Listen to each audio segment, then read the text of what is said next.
Welcome to Myanmar Musings, a podcast for the Myanmar Research Centre at the Australian National University, Canberra. I'm Luke Corbin. A year ago on this podcast, journalists Tom Kean and Sean Gleeson of Frontier Myanmar discussed the state of press freedom in the country, focusing mostly at that time on the plight of the Myanmar Times. There have been many developments in the last year, so I thought it wise to check in again with the publication that is leading the way in best practice journalism. So it's February 22, 2018, and today we're speaking again with Tom and Sean about press freedom in Myanmar. Hello. Hello. So, I think it's fair to say, we'll get into this, that it's been a depressing year for politics and journalism in Myanmar. But before we get to the many challenges the Fourth Estate has faced, I wonder if we could begin with some positivity. So have there been any positive developments for journalism in the last 12 months? Yeah, so this year, 5 new broadcasters are going to launch. So they've been licensed by MRTV. This is like how do I put this? It's probably a positive thing, but it could turn out to be, in 12 months, if we're sitting down talking about this, we could be dissecting what's happened to the private broadcasters, because they haven't been granted licenses. They've basically signed contracts with MRTV to get one channel, and they have to follow quote unquote MRTV policy. No one really knows how that will be applied, and so if they are broadcasting news that doesn't align with what the government and the military is saying, I don't know what's going to happen. That's going to be something to watch this year. But generally, it is positive that we're seeing more independent media organisations in the broadcast industry, because there's been a lot happening in print and online, but not in radio and television. And our colleague won an award. That was pretty good. Yeah, that's true. Rat Shorthu, our senior reporter here, won the Kate Webb Prize awarded by AFP. Well, congratulations to him. That's fantastic. Yeah, he was chased out of Mongdor with a crowd of people baying for his blood. Managed to get back to Buthanong in safety in the first couple of days of the Rakhine crisis last August. He has been up to northern Rakhine several times now, often in the context of quite serious personal danger. I think it's testament to his dedication and his will, his desire to cover this story with the level of comprehensiveness it deserves. So we're all very proud of him. I guess, we've just mentioned Rakhine and everything that's happened there in the last 12 months. How has that affected the press freedom situation in Myanmar, or how effective was the press in covering this mass exodus of, 600,000 or more people from Western Myanmar into Bangladesh? Sort of worryingly, I think. It doesn't seem like there's been a lot of effort to acknowledge that there might be what the government and military is saying is one part of the story, but maybe not the whole story. I don't think domestic media are really covering it from all angles. And I think the international media, most of the reputable international media outlets, do their best to cover it from all angles. And that means covering what the government says, covering the views of Myanmar people, of Rakhine people, and also, covering the exodus, because that is the main part of this story, is this massive flight of people from Rakhine State. You have a situation where it's become significantly harder for foreign journalists to get visas in the country. You have the long-standing restrictions on media access to northern Rakhine State still in place, and perhaps arguably more strict than ever. You have a series of government chaperone tours to the region that are built completely on stagecraft and pantomime, trying to bolster narrative that's come from the government and the top north that has already been comprehensively eviscerated 1,000 ways to Sunday. The spectacle of the press trip last September, where they made people who had dressed up as quote unquote Muslims, who, became immediately apparent that they had been interviewed earlier in the day as Hindu refugees from the violence. It was beyond ridiculous. And then the day after, going past Goruthara village, watching Rakhine teenagers come out of the village carrying items that had been looted from the homes, discarding bottles of kerosene by the side of the road, people asking them, do you know who lit these fires, with no one else in sight, as close to prima facie evidence as you would come. And people on that tour still not wanting to make a judgment about what had happened there speaks, to my mind, first of all, a lot about how pervasive the narrative that the Rohingya people are professional liars or whatever has become.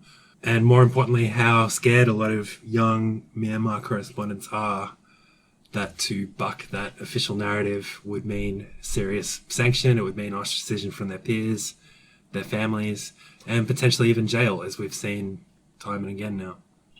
Yeah, so I suppose the biggest thing that's happened recently on this direct point is two domestic journalists who were tenaciously trying to follow up one particular part of this story, one particular massacre, have found themselves charged with colonial-era Secrets Act laws, among others, I think. Now, this is quite complicated for someone outside the journalism world like myself to get a grip on. Would one of you be able to explain this in such a way that people like me can understand?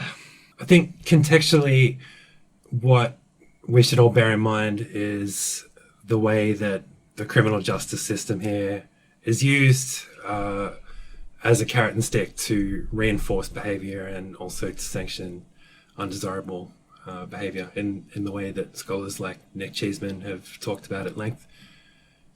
One of the remarkable things that happened in the first days of the crisis last August was that a number of journalists who were behind bars at the time suddenly found that the prosecutions against them had been dropped by the Tatmadaw, and the public communication around that came out from the Office of the Commander-in-Chief was basically, hey guys, we would like to stop prosecuting you now because we believe that journalists and the state have to stand together in the face of the bigger threat. And this, it was presented as a gesture of reconciliation, an overture of forgiveness. And the implication was, okay, we're doing this, but, you better know where you stand on this issue in the time to come. The prosecution of Walloon and Chaucerou becomes pretty clear in its intent of what it's about in light of that. I mean, anyone can tell you that all decisions in the criminal justice system here have a political component. These decisions are made outside of the realm of the courtroom. I would agree. I mean, this is about sending a message. There are things that journalists are allowed to do, and there are things that they're not allowed to do. And one of the things that they're not supposed to do is to challenge the official narrative in a way that totally discredits it.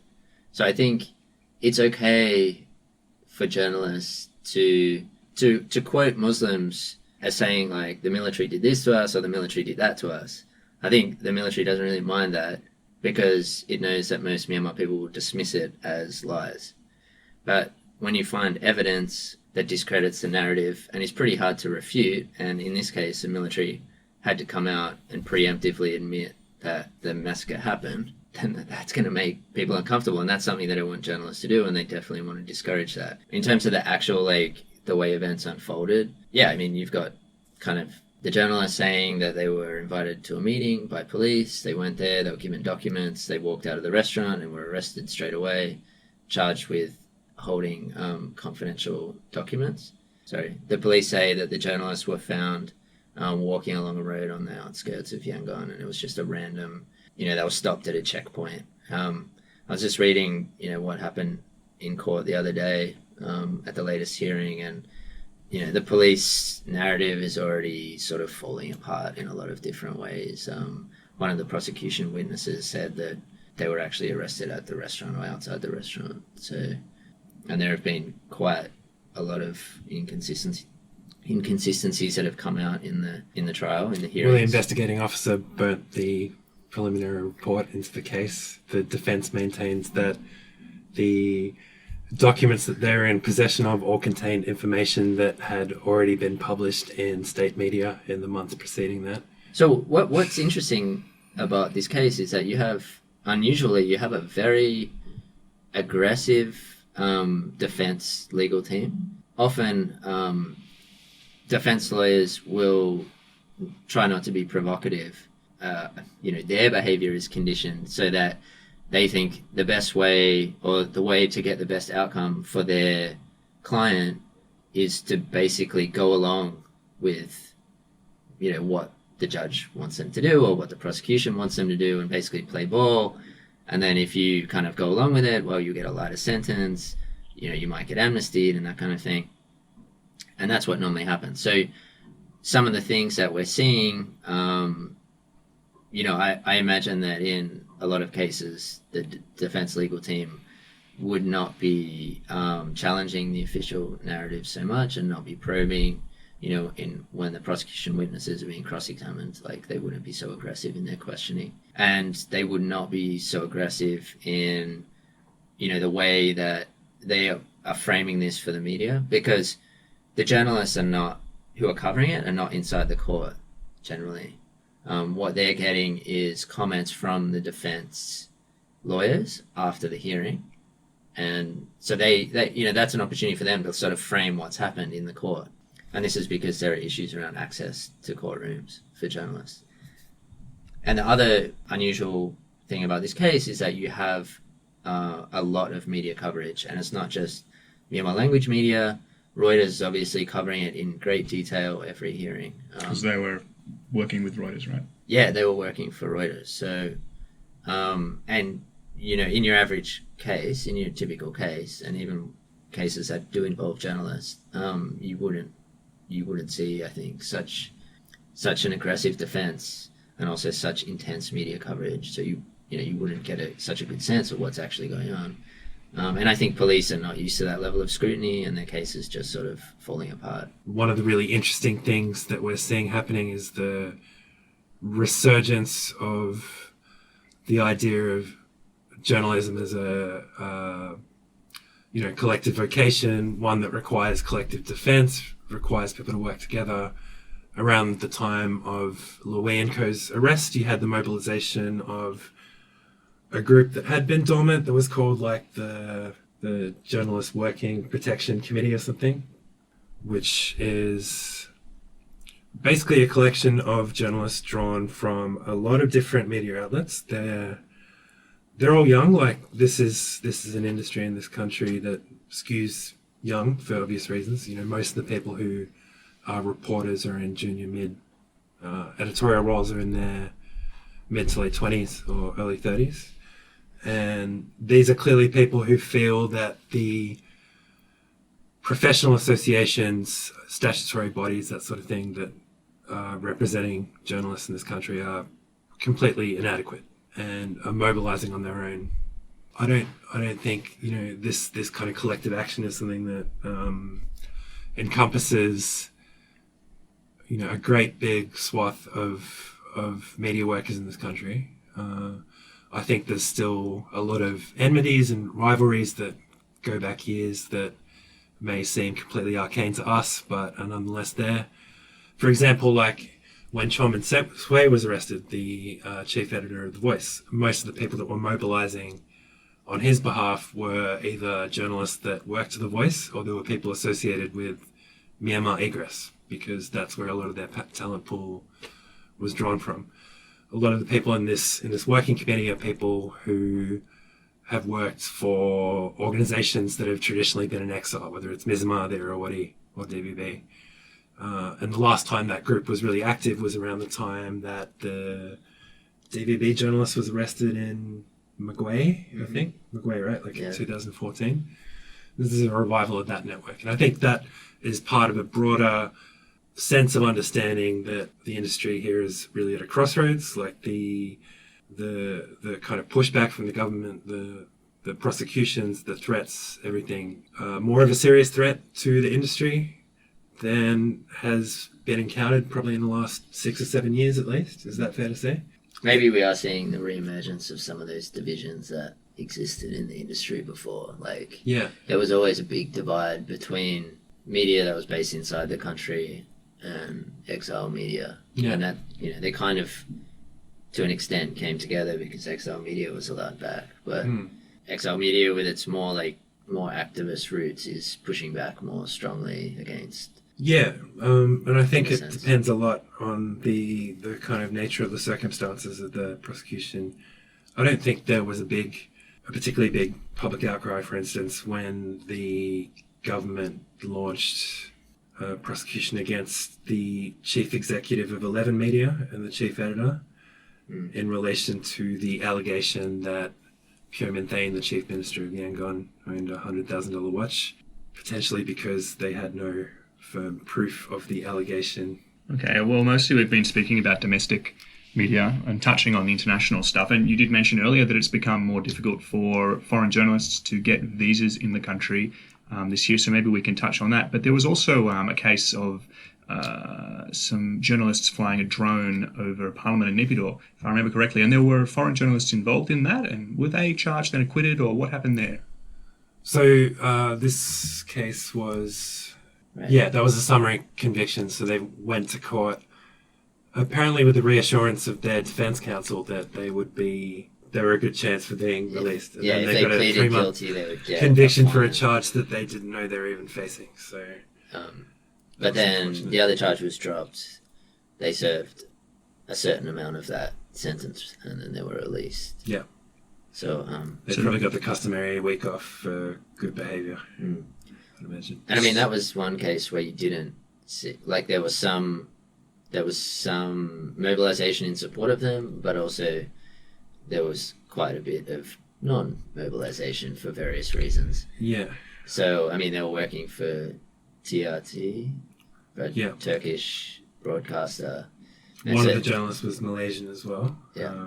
And so did the Malaysian go into prison at all? Yes. Yeah. A Malaysian, Singaporean, To Myanmar. to Myanmar. Aung San Suu, who has been a fixer here for a very long time. Certainly some of the animus toward the defendants, probably not from the journalist community at large, but certainly from the public, is based on the fact that Aung San Suu was a Muslim. Like, I think some people making the argument that obviously you shouldn't have been flying a drone in that place, right? Yeah. So that's probably another factor as well. I guess the counter argument is, well, is this inappropriate? Okay, if you're saying they're doing something wrong, I mean, is it justified to put them in prison? There was a curious case at the same time, in the same month as they were arrested, which was like a Lebanese tourist who was flying a drone in the vicinity of Shwedagon Pagoda. And apparently the security or the employees of one of the trustees has this gun that you can shoot that like fires out a net and, grounds the drone, destroys it. So that happened. They confiscated it. He was sent off with a warning, and that was it. I think, there's something to be said there about what that says about the unequal application of laws in this country. We still have a legal framework that is really ambiguous about the use of drones. You can go to any camera shop downtown and buy your own drone. I think, you have to acknowledge that it's also part of sending a message to our peers and to other people. Well, some are very direct messages, stringent rules for visas, right? So what's changed in the last 12 months for international journalists seeking to do their work in Myanmar? Long story short, towards the end of last year, we were informed that journalists needed permission now from 3 ministries to have their visas approved, in addition to a letter of sponsorship from the Ministry of Information and approval from the Ministry of Immigration.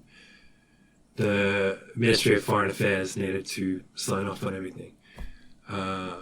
It's been reported to us by some of our friends and other people working as journalists here that the people who were in charge on signing off of these things, the Information Ministry, are either not picking up their phones or getting rather shouty and abusive when you are able to reach them.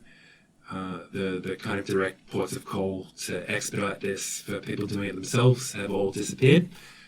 And additional kind of stringency and is leading to long wait times to get there. There's been people who've gone to Bangkok and gone to the embassy there to apply who've been made to wait upwards of 3 or 4 weeks before they're signed off on. Usually on journalist visas you have a maximum of 28 days permissible in the country, and then some have also reported only getting approval for 7 days or 10 days. And then in addition to that, having to deliver detailed itineraries of what they're doing, signing declarations saying that they won't visit restricted areas, which obviously has a very fluid definition based on what's happening in any given part of the country. And then, in a sense, these journalist visas are sort of archaic if we think about the way that journalism has moved in the digital age, right? So we know bloggers, people who have been involved in their own initiatives here, and one I can think of in particular, the webmaster of the Yangon Informer, who has been restricted re-entry into the country, it appears. Any comment on that? Well, hello, Kurt, if you're listening. This is the first foreigner to have been blacklisted since I've been in Myanmar that I've known. There's been a few others. It's certainly not an isolated phenomenon. I didn't really have a lot to disagree with in what he said, but I think if you make the decision to be very confrontational in the way that you say things, then that's the risk that you run. Yeah. Yeah, it wasn't surprising because, it's not sort of dissimilar to what we're talking about with journalism in that, they're trying to condition the behaviour of journalists. I mean, they're trying to condition the behaviour of the way all foreigners in Yangon operate, in Myanmar operate as well. That's just how they work. And, the decision to give a visa or not is very powerful leverage. And technology played a huge role here because I maintain if this wasn't all taking place on social media, if he didn't have the presence as a blogger on social media, if he was just doing this through tea shop conversations, it wouldn't have happened. Well, probably just Facebook. I mean, he probably could have got away with being a brat on Twitter like the rest of us. And I would also add that, it's also about Facebook being private space, actually. It's not public space. And the quantification of everything. And the fact that when something inflammatory is said, it has a number of shares, it has a number of reactions, it's very legible. It's dangerous to use such a platform, actually. Facebook has completely abrogated the ethical responsibilities that it carries as a service for transmitting political speech. I think it's reasonable to argue that Facebook has a fair degree of culpability. I guess it's fair to say, if we recap this, that the last 12 months has seen the appearance of a decline in press freedom. But we haven't seen any huge institution, or there hasn't been any closures of the Cambodia Daily equivalents or anything like that. So, and there's this positive prospect of organisation. How do you see things going forward, perhaps in this particular case, going through the courts now? It's going to be another very challenging year for Myanmar's media industry, I think, because not only do you have these political forces that are mobilising against independent media and journalists who try to report in a balanced way or challenge, the government and military. There are also some pretty serious economic forces at work that are going to undermine independent media. A lot of the major news organisations are still totally reliant on print media, advertising and circulation, and I think they're all hurting, and that is going to have an effect on the way that they operate, I think. If they were in a more secure financial position, then that it would give them more confidence to not have to toe the government line, I think. But when your position is very marginal and you really need all those advertisers and you need all those readers, I don't think you're going to be too aggressive and you're not going to take too many risks. But advertisers will pull out, I think. If you are seen as pro-Rohingya or, you're not reflecting the views of the majority of Myanmar people, then I think it will hurt you financially, definitely.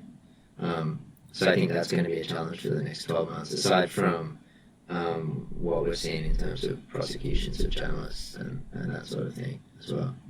And also, it seems like there's been a bit of a, I don't know, I feel like there's sort of like a bit of a crisis of confidence among journalists in that probably they're a little more uncertain about the role that they're playing and how meaningful it is as a result of this. I think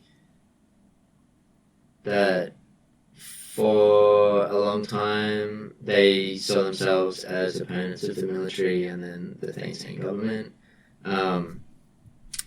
Opponents in the sense that they were standing with the people against these governments that were autocratic and lacked transparency, and they were playing a role in ensuring transparency and accountability.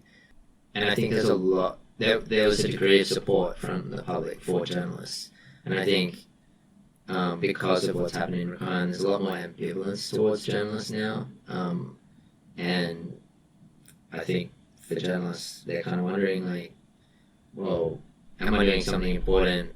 Is it being valued?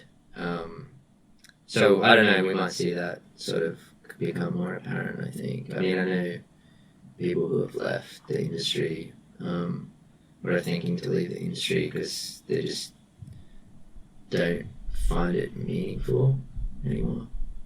Yeah. Very sad. Yeah. Yeah, I agree with everything that Tom said, particularly the economic considerations, which, if we don't see some broad improvement in the economic landscape of this country soon, I think it's going to be a problem for more than just journalists, but it'll certainly undermine a lot of the positive gains in the spaces that we operate in the last few years, that have made in the last few years. One of the really telling things to me about the kind of depth of the crisis that we find ourselves in now, in addition to everything we've talked about, the prosecutions we've talked about, the decision by Esther Tucson to leave the country for her own safety. We are talking about probably one of the most inspiring and talented and capable people in the industry, someone who has been a role model for many people, one of the youngest ever winners of the Pulitzer Prize, someone who was involved in an effort of investigative reporting that freed thousands of people. For someone like that to have such fears for A, her personal safety, and B, the threat of some sort of criminal sanction from the same government that gave her an award a couple of years earlier speaks volumes to the mess that we're in at the moment. Before we move on to and finish with recommendations, the next issue of Frontier is coming out on Monday. So when people are listening to this podcast, it will be in stores. What can we look for inside the pages? So in January, we announced that we were relaunching as a fortnightly, and March 1 is the first fortnightly edition. I apologise to all readers who are disappointed they won't get Frontier every week, but we are trying to make sure that it's basically got the same amount of content in there. It's going to be bigger than the normal weekly edition, and it's going to look a lot better. Did either of you think about recommendations? I would really encourage everyone who hasn't read it yet to check out Elliot Press Freeman's Political Economy Survey of Myanmar. It ties together nicely a lot of the structural issues that the country is facing at the moment. Anything? I'm reading a fascinating book at the moment called Tamongye, The Beauty of Shan State. I would like to thank the person who lent it to me.